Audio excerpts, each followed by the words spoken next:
class. For my folder, I kind of went out of my comfort zone a little bit. I'm typically a very visual person, and in the past would have done just pictures, and I feel that I need to work more on my verbal area, so I kind of explain things in words.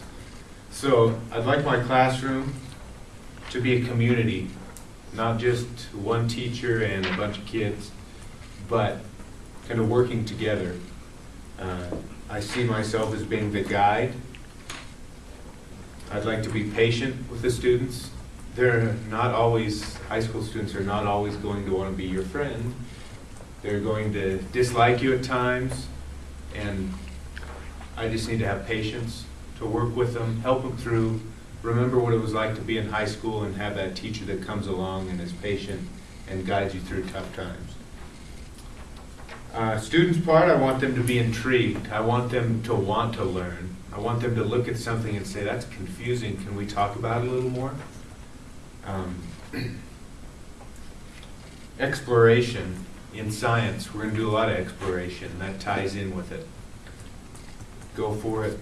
Explore different kinds of things, different science things. The world of science is huge. I want them to even take the exploration outside of the classroom, into their own worlds, and apply some of the things they've learned. I want them to have a desire to learn, which ties in with the exploration. I'd like myself to be organized, to have everything lined up neatly.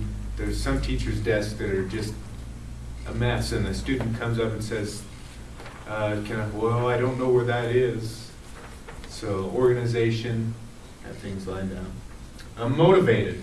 This is kind of a two-headed monster. Motivated for myself as a teacher, motivated to teach and to guide, and then the students as well to be motivated. And then curious, and that kind of ties in with intrigue. I want students to be curious in the classroom. I want there to be that curious atmosphere of let's dig a little deeper. Let's explore this. So yeah, those are some verbal examples of how I want to be and how I hope my classroom will be one day.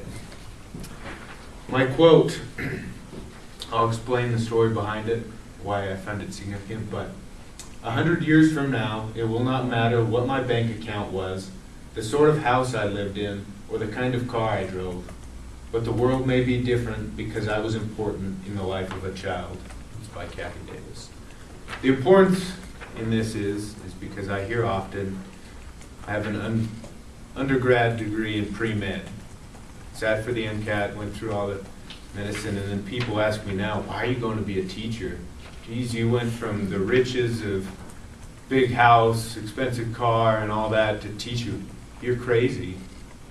Well, past year of the meditation, thinking about it, there's more than just the monetary. This encouraging a student, impacting even just one student lasts a lot longer than any car or house will.